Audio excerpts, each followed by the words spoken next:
Hello and welcome back to the Clockwork Noodles breakdown and noodle admiration page where we admire all things ramen related. This is going to be the final time I get to talk to you guys about the journey of Elaina. It is indeed the last episode. It's really weird because this was my first full season where I attempted to do multiple animes. I'm here at the end now thinking, wow, it doesn't feel like it's been a month, but at the same time it also feels like it's been quite a while since we started this journey with Elaina. Before we get into the breakdown itself, let's go once more.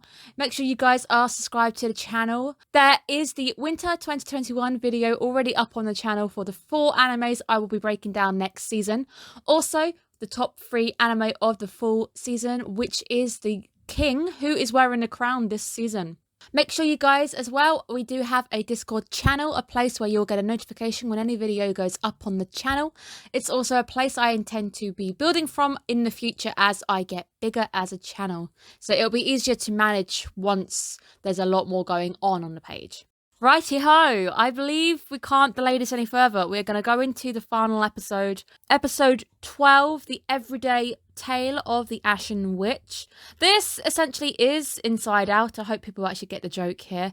This is also, the way they've chosen to end is a moral of the story type thing. It's not we're not ending on a cliffhanger, which is great. If a season doesn't know it's going to get another season, then I'm fine with it not having a cliffhanger. If it has a cliffhanger, it's going to be guaranteed that they know they're getting a second season, because I hate that when you end on a cliffhanger and the second season never comes. I really hate that. We open on a bit of a reminiscence, which is also something that we tie back in as we go back. The whole theme of today's episode is reminiscence. It is the idea of being one with yourself. It's more a moral. This episode teaches us something, and it's teaching Elaina something. We catch Elaina reminiscing on all of her journeys so far. She's writing her book, the thing which has been the one constant throughout the entire series, where we see she arrives at a country claiming to make your wishes come true. And as she flies through it, we get the I want to be super rich. There is no OP. We are done for the OP now, and it's quite sad, obviously. Last week I didn't realise that would be the last time we'd ever hear it. Where she comes face to face with, at first it's just the treehouse of Franz. It's the house where it all began, where she started to learn magic, and it's all overgrown like it's been taken over because it's part of the past. And then all around her, she sees the towns from the entire season 1. So it is a bit of a recap episode as well, in a sense, where we get to see everywhere we've been so far. Everything is covered in a thick fog, and that is when we're interrupted by the clock starting to toll, which I think was from the bad episode, the really bad episode, the worst episode, which had the flashing warning on the front. That episode where she sees the castle where we initially saw Mira Rose live. That is the episode where we had the dragon, and that's where things, I think that's for the first time they took quite a dark turn, where Elaina is not confronted by Mira Rose, but another Elaina, who asks, are you safe or are you evil? The odd question she asks is, how much do those glasses cost? Which is interesting. It's an interesting question for her to ask, but I guess she's kind of looking at the cost of all things, where she introduces herself as Elaina, and that isn't when we find out there are now, well, including her, there are 16 Elainas sitting around this table. Well, one isn't, the bad witch isn't. We can see, it's that episode where we get to see multiple Elainas. We also kind of go into the idea of self and what it is to be an Elaina. All of these Elainas are Elaina, no doubt. They are all different aspects of her. So like Inside Out, you get sadness, you get joy, happiness, anger, all of that lot. This is taking it a little bit further, where we have different variants on Elaina, but one of the traits seems to be more dominant than the rest, which is very clever. So we've got the cash Elaina, who's obsessed with the cash, which is very, very typical to the one that she is. Also, guys, can you imagine how fun this must have been to record for our VA? She must have had so much fun, because this is all Elaina. She basically is all the characters this episode. There's no other character in this episode, and she basically gets to talk to herself, which is so great. I like how hyper the casual Elaina is, because she's like, hello, yes, hello. And I feel like if I was sat there would definitely be a hyper version of me there, sat there, off the wall Becca. We get different aspects, like there's the dumb Elaina, who is quite stupid and klutzy. We've got the one who loves herself, which is a very big aspect of Elena's self, to be fair. Oppai Elaina, who has fake boobs, which is Interesting, but I can definitely see that being a part of her. We've got a very angry Elaina who kind of speaks a bit of a Kansai accent. We've got the love-struck Elaina. This is Saya's dream come true because this is Elaina who reciprocates that love, who loves Saya back. Saya is going to be so sad when she realises that she's missed out on the correct Elaina. We've got the depressed versions of Elaina. 3 of them all want to die or crawl back into their mothers, apparently, in quite a horrific statement there. Then we have the greedy Elaina, which even Elaina says that kind of sounds like normal me. And I'm like, yeah, well, at least you're admitting that. And then we've got some fun ones. We've got Gelatinous Elena and we've got the Ghoul Elena. I wonder if the Gelatinous Elena is a nod to that second episode, maybe, where there is the man-eating plant and it turns them all into flower versions of themselves. I wonder if that is a nod to that. Not sure what the Ghoul is a nod to. Reminded me of the Zombieland saga where you got all the zombies and one of them is constantly a zombie throughout season 1. Did remind me of that. I don't know if it's the same studio. I don't think it is. Where the Elena's all discussed, which is very, very important. What are we going to call number 16? Ironically, in perfect name to be fair, she is going to be protagonist Elena. But they make fun of the fact that she hasn't got a personality, which she does, but it's not a glowing positive review personality, to be fair. A lot of people have the issue with Elena and her personality. She's definitely a very interesting character, let's just put it like that. And it then turns into Among Us, so the anime starts to stay relevant to 2020. There is one evil Elena mixed in. She is the violent Elena. And it turns into Among Us at first. I was like, is she in the same room? Are we going to work out who it is? I would have loved that kind of episode, the working out who the imposter is, but that's not the episode we get because she kind of comes out and outs herself anyway. It does make you question, what would happen if you had to go into a fight with your own self? Me personally, I don't like fighting, but we'd probably be sat there having a slapping fight, probably, maybe. We wouldn't get very far. We'd probably both be bored and crying in a corner afterwards, but that would be me. Also, what happens if an Elena dies? We don't really see that happen, but does beg the question because these are all Elenas from different timelines, which is interesting. The protagonist decides to take the helm and we see her taking her throne, and she just instructs everybody to go and investigate the town whilst I stay here and wait for you to come back. But this doesn't sit well with herself. So the one person she probably can't actually get away with doing this to is herself. I love the visuals we get as well, where we have the visuals of the different Elenas all talking back, and they're in bubbles. So they're in little bubbles so we know who's talking at once, where the wall explodes. And apparently the Ghoul and Gelatinous Elena take some damage. They take hit points. They end up being down out of commission, which is quite fun. Where evil Elena actually outs herself, and she's got the short hair, which is a nod to the episode where Elena lost her hair. And I think they even say this is Elena if she had never regrown her hair and if she had not worked out who the bad person was. She talks to protagonist Elena. We get a bit of a fight going on. This bit's a little bit okay. There's not much to talk about. The two have a little fight. They are so evenly matched, so we see them both using the same spell, the same ice. The ice just eradicates itself in mid-air. And that is the question. It's, can you beat 14 Mies though? And each of the Elenas go down one by one. And it's a very comedic way of doing it, where we see the clumsy one ends up being wrapped up by her own spell because she's so clumsy. The Oppai Elena has her Oppais popped, so she's no longer Oppai. She's now back to being flat again. Depressed Elenas all Naruto run out the window because they want to find somewhere dark to hide, which is quite funny. I like the addition of the Naruto running in there. They end up getting trapped in a hole, where our violent one apparently leaves, but she doesn't. So the only one who is not trapped is protagonist Elena, and that's when we also see the violent one reappear behind her. Protagonist Elena also has one thing above her. She says, I know why you've got short hair, but why have you not grown it back? And this is when we start to see the differences between them, that this Elena couldn't actually grow her hair back. She didn't have the strength to do it. This Elena as well has seen some shit. This is the Elena who's had all the bad options come through. They might all look the same. They all look like Elena. They are all Elena, but these are all Elenas as if they'd been through different timelines. Their journeys have ended up in different places. Protagonist Elena ends up triggering the violent Elena into attack, where the two end up having a flying and talk session. The violent Elena is actually quite regretful. She couldn't do anything about saving anybody in that town.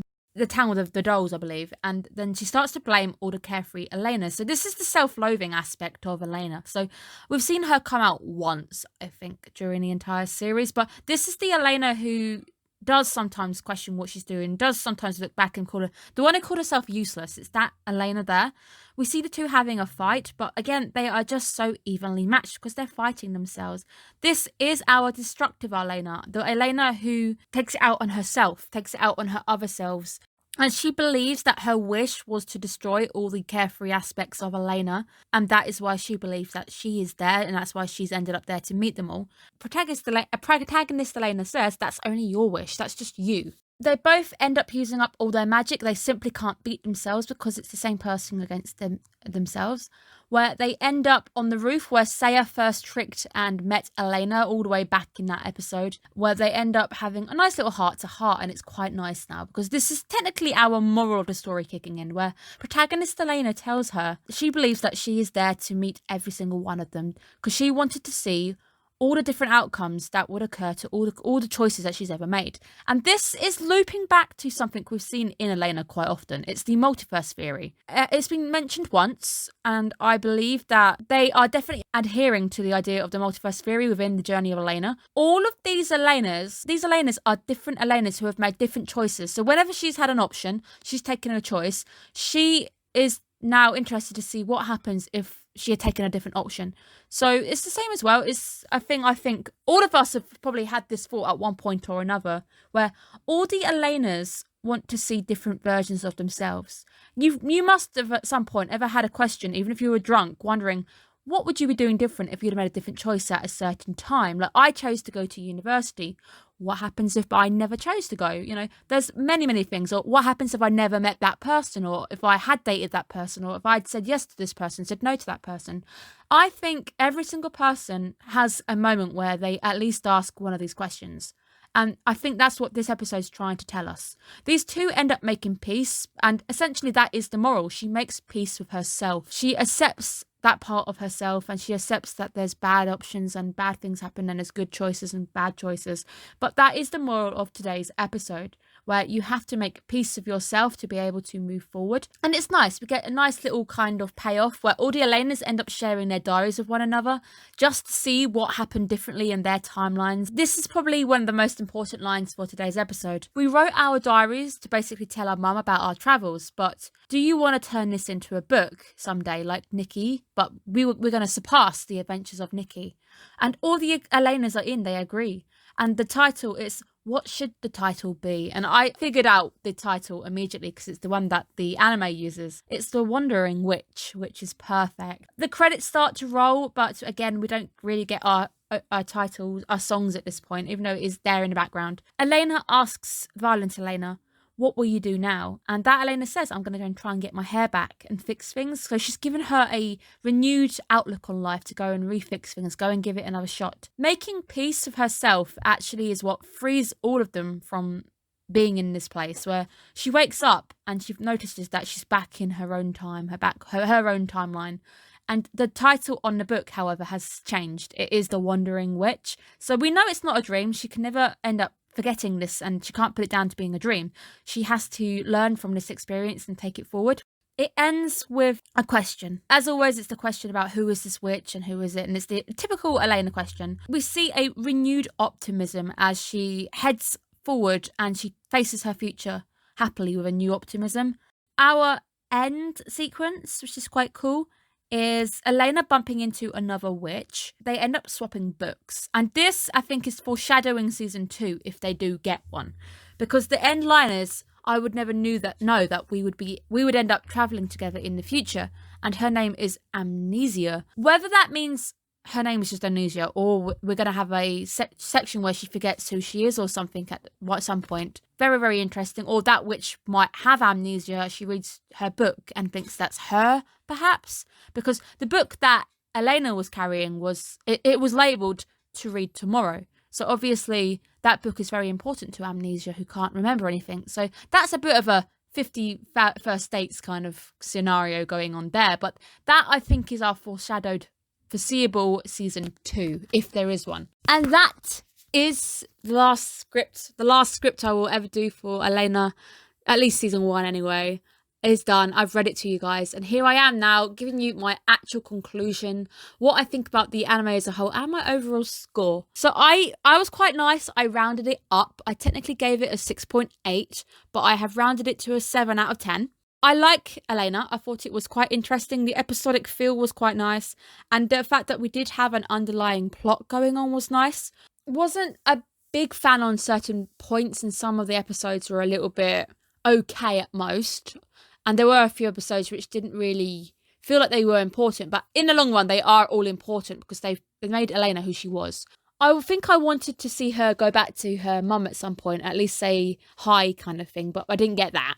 And it did feel like we were deprived of a great deal of character development. There was some, don't get me wrong. Elaina definitely, from episode 1 to this Elaina, is different. They're both very different characters. And we do see moments when they show development, but it's not as heavy as I probably would have liked. Also, I think I said a few episodes ago, sometimes the episode suffers because of the length, and because they've decided to make it episodic, things suffer a little bit because you can't go into a great deal of detail, so things have to be quite simple to resolve, unless you're going to make it a part 2, which they did once. So I think it suffered on that because it felt quite paced. I think the pacing was quite quick at times. So those are some of the negatives that I had with it as a person. You guys might be fine with the pacing being fast. These are just my little nitpicks. Do bear that in mind that my overall score is just based on how much enjoyment I've had from Elaina. I still, hands down, think it is absolutely stunningly gorgeous. It's a very beautiful anime to look at. I have loved the fact that every town feels unique. Everywhere we have gone feels very different. It's got its own feeling, a vibe. I like the fact that we had repeating characters. My favourite character overall was Fran. I thought she was fantastic. She reminds me of me a little bit. That's probably why I like her. Absolutely adored that aspect. I like the fact that also we had dark moments in the journey, because life isn't all happy and up at times. There are down moments, which is what the end episode is trying to also convey, that not all of these Elainas are fortunate enough to have made all the correct choices. Some of these Elainas have made bad choices, and some of them are in bad places. But at the same time, it doesn't make that Elaina bad. It just, that Elaina is the result of her choices. Which I think overall is trying to be the overall moral, is that the journey is important, and the journey is also what you make of it. So whatever you choose to do, and it's how you view your choices and how you view where you've got to as being the main important thing. You can be through a very negative time, but how you look at it at the end and how you learn and grow from it, I think, is what's important. I like the fact that we also came back to the multiverse theory a few times, so it's quite interesting to go through those lines. It's been a very interesting series. I'm so glad that I stuck with it, and I'm also happy that I decided to release on it, because I think it's given me a chance to talk about an anime like this. I personally believe if you want a anime like this, which is a little bit different but at the same time same themes, go for Kino's Journey, because it is really a fantastic anime. I think you should definitely check it out if you like Elaina. Kino's Journey, in my opinion, is darker, and I think it's a little bit better because they don't push it to one town per episode. They do split it up and give it like multiple episodes if the town deserves it and there's a lot going on. So I think that's where Kino excelled a little bit more, because they weren't pushing one town per episode or one story per episode. Or sometimes there were even two stories per episode, which really pushed Elaina to being quick. And initially at the start, it was just this theme links these two, so we're going to put these two in the same episode. But Kino does it a little different. So my recommendation, to give back to all my fans who have been with me through this episode, and everybody who has tuned in for these breakdowns, my give back is check out Kino's Journey. That is my give back. Overall score is 7 out of 10. I think I'm quite nice. I think I'm a little bit light-handed on that one, but I still thought it was definitely worth chilling out with. It's an anime you could definitely get a cup of cocoa and sit down and chill out with on a nice cold wet day or something. It's definitely an anime. It's not groundbreaking. Your life hasn't changed after watching the journey of Elaina, but it's definitely entertaining at the very least, and it's got some very charming characters to it. I've really liked it. I think the visuals have been quite nice. Do not regret my choice to stick with this one. I also hope that I get to see some of you guys next season. It's always sad coming to the end of a anime season. You know, you get to say goodbye to the worlds, the characters that you've built and you've come to know for the past 3 months. We've got to go say goodbye, and we don't know if we're ever going to see these characters again. But it's been fun, and I'm so happy that I've had a chance to talk to some of you guys during this season. Hopefully I get to talk to more of you next season, and I really can't wait to see where this channel goes in the future. Thank you so much for bearing with me and tuning in weekly for the Journey of Elaina. I am Clockwork Dandy Noodles. Have a good one, guys, and I wish you the happiest Christmas, and I hope that 2021 will be so much better for you. Bye bye, guys.